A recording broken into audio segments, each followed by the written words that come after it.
एक गांव में सुधा नाम की बुजुर्ग औरत रहा करती थी। उसके खानदान में उसका बड़ा बेटा निरंजन और उसकी बेटी शिखा ही थी। उसकी बेटी शिखा गांव में ब्यूटी पार्लर चलाया करती थी। एक दिन की बात है, सुधा सोकर उठी तो उसने देखा कि उसकी बेटी तैयार होकर कहीं जा रही है। शिखा, इतनी सुबह सुबह तैयार होकर तुम कहाँ जा रही हो? अभी तो ब्यूटी पार्लर खोलने का टाइम भी नहीं हुआ। मैं ये शहर छोड़कर जा रही हूँ माँ, अब मुझे यहाँ नहीं रहना। ये कैसी बात कर रही हो तुम? नहीं रहने से तुम्हारा क्या मतलब है? तभी सुधा का बेटा निरंजन वहाँ आकर बोला, शिखा, तुम बताती क्यों नहीं माँ को कि तुम ये शहर ही नहीं बल्कि देश छोड़कर जा रही हो, वो भी मेरे साथ। सुधा अपने बेटे की ओर देखकर बोली, बेटा ये कैसी बातें कर रहे हो तुम? मैं सही कह रहा हूँ माँ, मुझे अनपढ़ गंवार गांव वालों के साथ नहीं रहना। आपसे मैं कई बार अपने मन की बात कह चुका था, लेकिन एक आप हैं जो इस गांव को छोड़ने के लिए तैयार ही नहीं है। इस गांव में मेरे पति की यादें बसी है, इस घर में मेरी आत्मा बसती है, मैं भला कैसे जा सकती हूँ? तो फिर आप अपनी यादों के सहारे इस गांव में रहिए, हमें नहीं रहना यहाँ पर। भैया को अमेरिका में जॉब मिल गई है और कंपनी ने उन्हें फ्लैट भी दिया है, मैं भैया के साथ ही रहूंगी। तुम दोनों चले जाओगे तो मैं अकेली क्या करूँगी? मेरा खर्चा पानी कैसे चलेगा?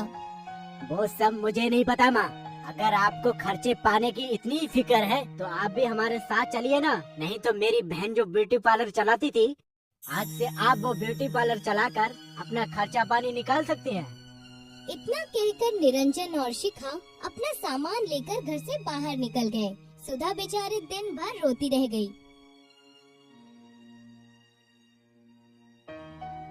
अगले दिन सुधा अपने आप से बोली, मेरे बच्चे अपने आप को समझते क्या हैं? इन लोगों को क्या लगता है कि उनके बगैर उनकी माँ अकेले नहीं रह सकती? शिखा शायद भूल गई कि उसने ब्यूटिशियन का कोर्स मुझसे ही सीखा था। मैं उससे बेहतर ब्यूटी पार्लर चलाकर दिखा सकती हूँ। इतना बोलकर सुधा अपने ब्यूटी पार्लर की दुकान में चली गई। दुकान के बाहर मोहिनी शायद शिखा का इंतजार कर रही थी। सुधा को देखकर वो चौंक गई। माँ जी, आप यहाँ पर क्या कर रही हैं? शिखा मीम साहब नहीं है क्या? शिखा अपने भाई के साथ इस देश को छोड़कर चली गई। आज से मैं ही इस ब्यूटी पार्लर को संभालूंगी। क्या तुम्हें मेरे साथ काम करने से कोई एतराज है? मुझे तो बस अपनी सैलरी से मतलब है। ब्यूटी पार्लर आप चलाओ या आपकी बेटी, मुझे कोई फर्क नहीं पड़ता। सुधा मुस्कुराती हुई ब्यूटी पार्लर के अंदर चली गई। कुछ वक्त के बाद एक 20 साल की लड़की ब्यूटी पार्लर के अंदर आ गई। शिखा दीदी कहाँ है? मोहिनी के बोलने से पहले ही सुधा बोली, शिखा गांव छोड़कर चली गई है बेटी। तुम बताओ तुम्हें क्या करना है? देखो, मुझे अपने चेहरे पर मसाज करवाना है। मसाज थोड़ा अच्छा करना, क्योंकि आप मुझे एक शादी में जाना है। सुधा मोहिनी की ओर देखकर बोली, सामने जो क्रीम रखी हुई है उसको उठाओ। सुधा अपने हाथों से उस लड़की की मसाज करने लगी। मसाज पूरा होने के बाद वो लड़की खुश होते हुए बोली, अरे वाह माँ जी, आपके हाथों में तो जादू है। आपने तो मेरे चेहरे पर अलग ही ग्लो ला दिया। आप तो अपनी बेटी से कहीं ज्यादा अच्छा मसाज करती हैं। इतना कहकर वो लड़की वहाँ से चली गई। अगले दिन वही लड़की कुछ और लड़कियों को लेकर ब्यूटी पार्लर के अंदर आ गई और सुधा की ओर देखकर बोली, माँ जी, मैं कल जिस फंक्शन में गई थी, वहाँ के लोग मुझे घूर घूर कर देख रहे थे। जानती हैं क्यों? सिर्फ आपके किए मसाज की वजह से। फिर मेरी दोस्त भी मुझसे जिद करने लगी कि वो भी आपके हाथों से ही मसाज करवाएगी। ये तो बहुत अच्छी बात है बेटी। सुधा सबका मसाज करने लगी।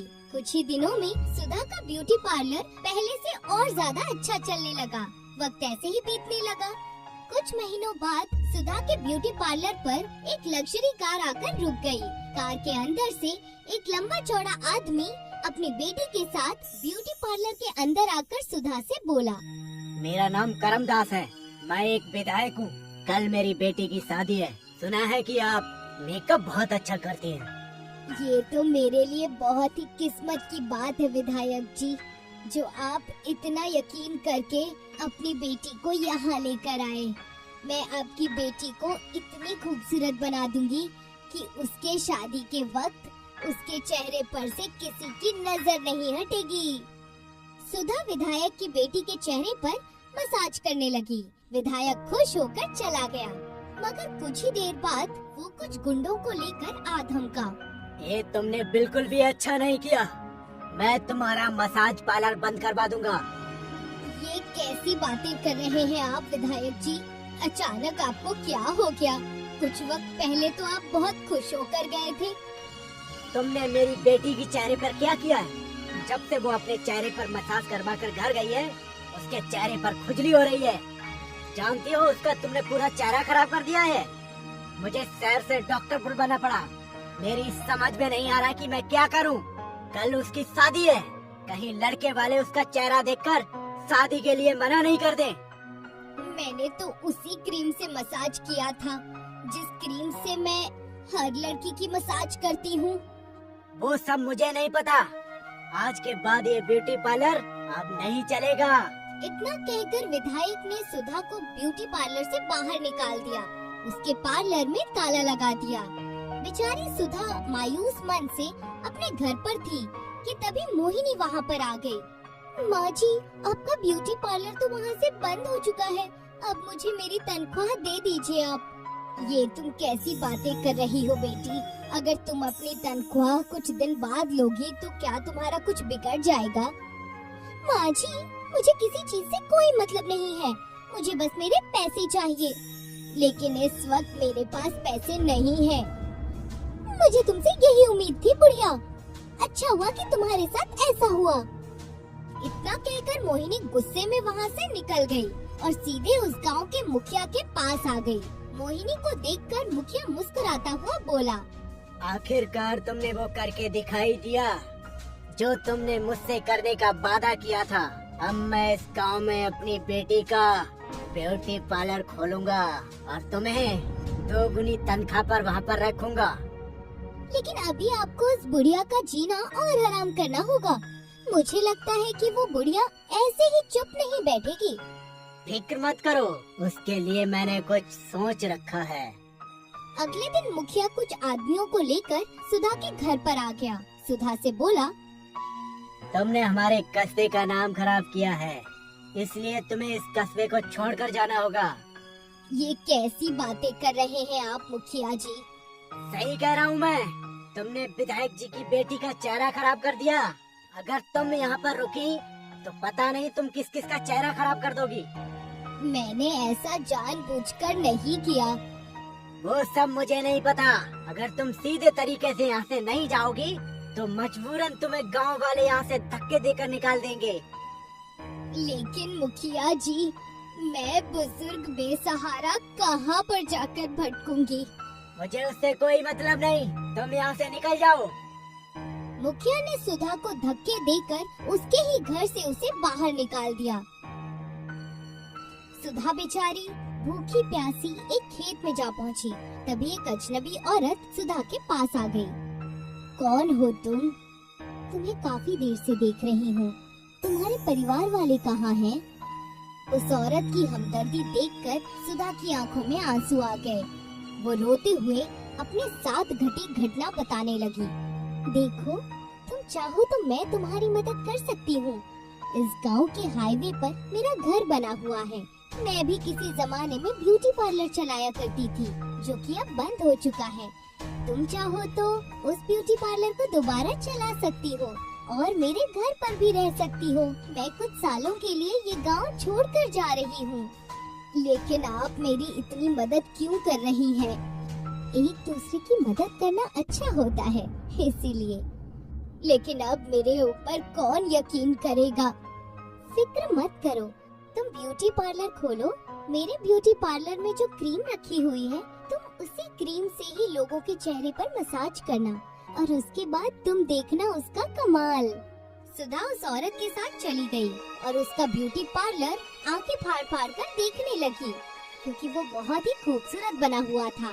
वो औरत सुधा को सब कुछ समझाकर वहाँ से चली गई। अगले दिन सुधा ब्यूटी पार्लर खोलकर बैठ गई। कुछ ही वक्त बाद एक बुजुर्ग औरत सुधा के ब्यूटी पार्लर के अंदर आ गई। क्या आपको अपनी बेटी का मसाज करवाना है? लेकिन आपके साथ तो कोई नजर नहीं आ रहा है। ये कैसी बातें कर रही हो तुम? क्या बूढ़ी औरत को मसाज करवाने का कोई हक नहीं है? मेरे चेहरे का मसाज करो। मैं भी आजकल की जवान लड़कियों से कम नहीं हूँ। सुधा मुस्कुराते हुए उस बुजुर्ग औरत का मसाज करने लगी और वो जवान हो गई। मैं तो जवान हो गई, ऐसा कैसे हो सकता है? ये तो मेरी भी समझ में नहीं आया कि ऐसा चमत्कार कैसे हुआ। बुजुर्ग औरत अब जवान हो चुकी थी। उसने ढेर सारे पैसे सुधा के हाथ में रख दिए। एक दिन सुधा के मन में एक ख्याल आया और वो अपने आप से बोली, हमारे देश में बहुत सी ऐसी लड़कियां हैं जो ज्यादा उम्र होने की वजह से अपने घर पर बैठी हुई हैं और कोई भी उनसे शादी नहीं करता। आज के बाद मैं उन लड़कियों की मसाज मुफ्त में करूंगी। सुधा ने अखबार में एक इश्तिहार दिया। इश्तिहार देते ही उसके मसाज पार्लर में और लड़कियों की लाइन लग गई, जो उम्र ज्यादा होने की वजह से बूढ़ी नजर आती थी। कुछ दिनों के बाद वही विधायक अपनी बेटी को लेकर सुधा के पास आया। मुझे माफ कर दो माँ जी, मैं अपनी बेटी का बिगड़ा हुआ चेहरा देखकर कुछ ज्यादा ही गुस्से में आ गया था। मैंने आपकी बेइज्जती की। मुझे नहीं पता कि तुम्हारी बेटी का चेहरा कैसे बिगड़ा, लेकिन यकीन मानो तुम्हारी बेटी का चेहरा बिगाड़ने में मेरा कोई हाथ नहीं है। मेरी बेटी की शादी टूट गई, उससे कोई शादी करने को तैयार नहीं है। फिक्र मत कीजिए। इतना कहकर सुधा उसकी बेटी के चेहरे पर मसाज करने लगी। मसाज करते ही उसकी बेटी का चेहरा बिल्कुल ठीक हो गया। इधर गांव का मुखिया सुधा का ब्यूटी पार्लर चलना देखकर काफी परेशान हो चुका था। वो नाराज होते हुए मोहिनी की ओर देखकर बोला, आखिर ये सब कुछ हो क्या रहा है मोहिनी? मुझे खुद नहीं पता, बस इतना पता है कि बुजुर्ग औरतें उसके पार्लर में जाती हैं और जवान होकर बाहर निकलती हैं। अरे उसने तो बहुत ज्यादा उम्र की औरतों को भी जवान करना शुरू कर दिया है। धीरे धीरे नाम उसका फेमस होता जा रहा है। अगर ऐसा ही हाल रहा तो वो दिन दूर नहीं जब उसकी औकात मुझसे भी बड़ी हो जाएगी। बड़ा हो नहीं जाएगा, बल्कि बड़ा हो चुका है। शायद आपको पता नहीं कि जिस विधायक की बेटी का चेहरा मेरी वजह से बिगड़ा था, कल उस बुढ़िया ने उसका चेहरा बिल्कुल सही कर दिया। आखिर उसके पास ये तिलिस्मी शक्तियाँ आई कहाँ से? पता नहीं, वो जिस जगह पर अपना ब्यूटी पार्लर चला रही है, वो जगह बरसों से बंद पड़ी हुई थी। सुधा वहाँ पर कैसे पहुँची, इसका किसी को कोई अंदाजा नहीं है और लोगों को इस बात से मतलब भी नहीं है, क्योंकि सुधा सबकी मदद कर रही है। मेरे पास एक तरकीब है।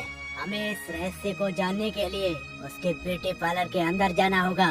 तुम एक बहुत अच्छी ब्यूटिशियन हो, तुम मेरे और अपने चेहरे का ऐसा मेकअप करो हम दोनों बिल्कुल बूढ़े नजर आए। उसके बाद जाकर देखते हैं कि आखिर वो क्या चमत्कार करती है। वो दोनों बुजुर्ग का रूप लेकर सुधा के ब्यूटी पार्लर में चले गए। मैं बूढ़ा होने के साथ साथ बहुत ज्यादा बदसूरत भी हूँ। लोग मुझे ताने देते हैं। मैं चाहता हूँ कि आप मुझे जवान कर दें। मैं सिर्फ लोगों के चेहरे का मसाज करती हूँ। वो कैसे जवान हो जाते हैं ये मुझे भी नहीं पता। वैसे तुम्हारे साथ में ये कौन है? ये मेरी बेगम है। सुधा ने उन दोनों के चेहरे पर मसाज कर दिया, मगर उन दोनों के चेहरे पर कोई बदलाव नहीं आया। मेरा चेहरा तो बिल्कुल वैसा की वैसा ही है। मैं तो जवान ही नहीं हुआ। इसका मतलब तुम लोगों को धोखा दे रही हो। मैं तुम्हारी पुलिस में शिकायत करूंगी। इतना कहकर मुखिया और मोहिनी वहाँ से निकलकर घर पर आ गए। हम दोनों के चेहरे पर तो ऐसा कुछ भी नहीं हुआ मोहिनी। लगता है कोई दूसरी तरकीब अपनानी पड़ेगी। अब इस मेकअप को साफ कर दो। सुधा अपने और मुखिया के चेहरे का मेकअप साफ करने लगी, मगर मोहिनी के लाख कोशिश करने के बावजूद मेकअप साफ नहीं हुआ। क्या हुआ मोहिनी, तुम्हारा मेकअप मेरे चेहरे से उतर क्यों नहीं रहा? मुझे नहीं पता मुखिया जी कि ये सब कैसे हुआ। मेरे भी चेहरे से मेकअप नहीं उतर रहा। ऐसा लग रहा है कि जैसे कि ये मेकअप हमारे चेहरे के अंदर बस गया है। मुखिया और मोहिनी घबराकर सीधे सुधा के पास चले गए। मुझे माफ कर दो। मुझे भी माफ कर दीजिए। मेरी ही वजह से आपका ब्यूटी पार्लर बंद हुआ था। मैंने ही आपको खराब क्रीम दी थी, जिसकी वजह से विधायक जी की बेटी का चेहरा बिगड़ा।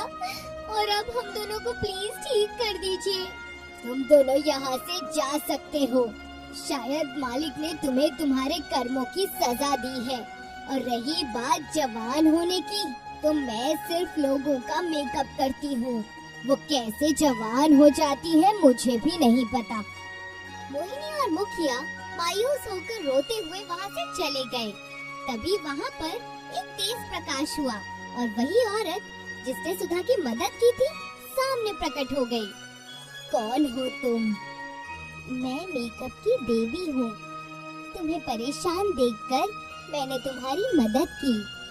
तुमने जिस तरह से उन लड़कियों की मदद की है जिनके रिश्ते नहीं हो पाए, मुझे तुम पर बहुत गर्व है। आज से ये ब्यूटी पार्लर तुम्हारा हुआ। इतना कहकर वो गायब हो गई।